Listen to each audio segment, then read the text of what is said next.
from the company Shinic is a 1500 watt, 120 volt heater for your garage, shelter, lean-to, anywhere that you need to heat up a large space in the outdoors, protected underneath.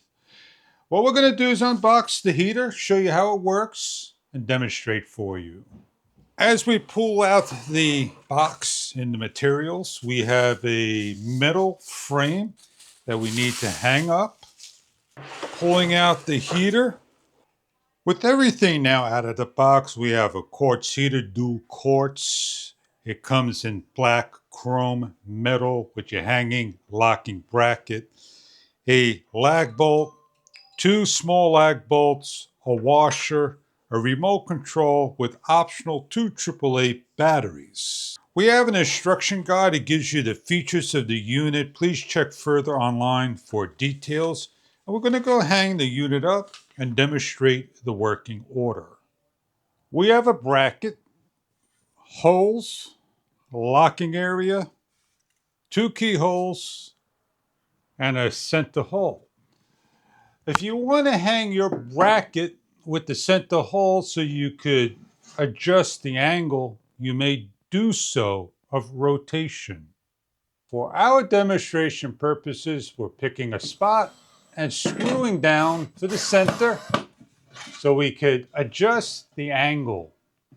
And when we get our angle, then we can come and put in 2 other bolts.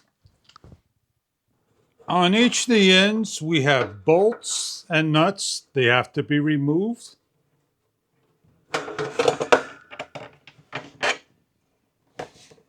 With the adjustment of the side arms, they are able to adjust and rotate.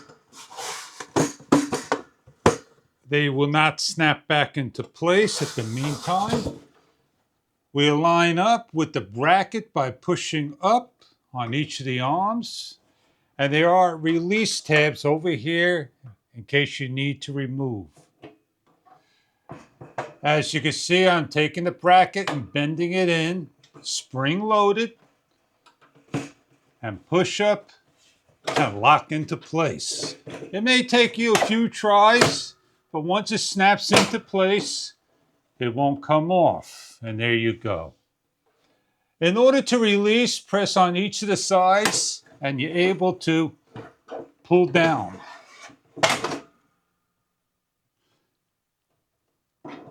So let's place back on, snap into place. Remember to put the bolts back in on each side. You may have to lift up and down just a little and place on the nut and tighten down with the screwdriver.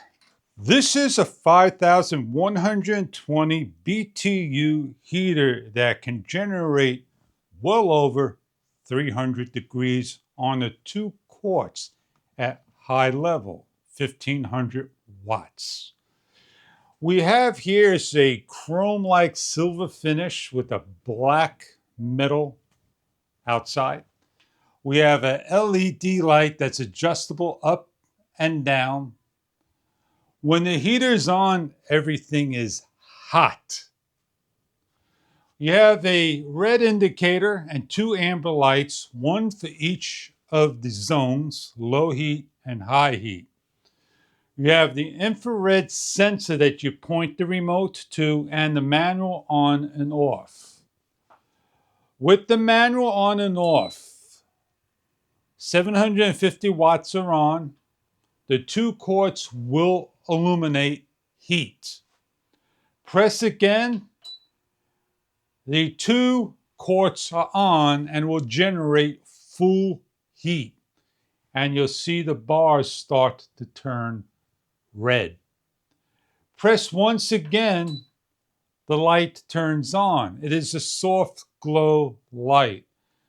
And what we're going to do is step to the side and show you the light being on with all the lights off. That is generating heat to the area. We'll press again And now we have all the heats on with the lights. You see how nice and bright the heat works as we press, and we'll shut the lights off so you can see the elements heated up. All this can be controlled by the remote control. As we hit the next button, both heaters are off and the light stays on. And press again, everything shuts off. And that is the way the unit cycles through and operates in the manual mode. With the remote control, you have the on-off, your light, your low heat, your high heat. If I am to turn the high heat on, I simply hit the high heat, point it towards the sensor, and both elements will start to light up at high heat. If I want to now turn the light on, I hit the light on by facing it towards the infrared sensor. If I hold it, it just shuts off. Remember, it is generating heat and everything is going to be extremely hot. We're going to show you with the heat gun how much heat is being generated. We're well over 290 degrees, 353 degrees, and I am hot. So what I am going to do is now come to the remote control and go into the low heat. The single bar is lit and is going to lower down. And we'll give it a couple of seconds to lower down. We'll be at 150 plus degrees. Now, this is for indoor, outdoor, covered up, any type of use, in the garage area, in the shed. As long as you cover it up, it's an indoor unit for your heating needs. It generates a lot of heat on those cold days. It is a 1500 watt heater, 5120 BTU for a lot of square footage. For further information about your heater, do check online for further details. We're about 137, 150 degrees in the medium heat. And if we cannot reach the unit, we simply use the remote control to turn everything off or cycle through all the buttons to shut things down. This is the heater by Shinic. It's adjustable in degrees, 90 degrees by grabbing the corners and pulling down, and rotating it as well, depending on how you have it mounted. I hope you enjoy your heater for your needs in the garage on those cold days, and thank you for viewing.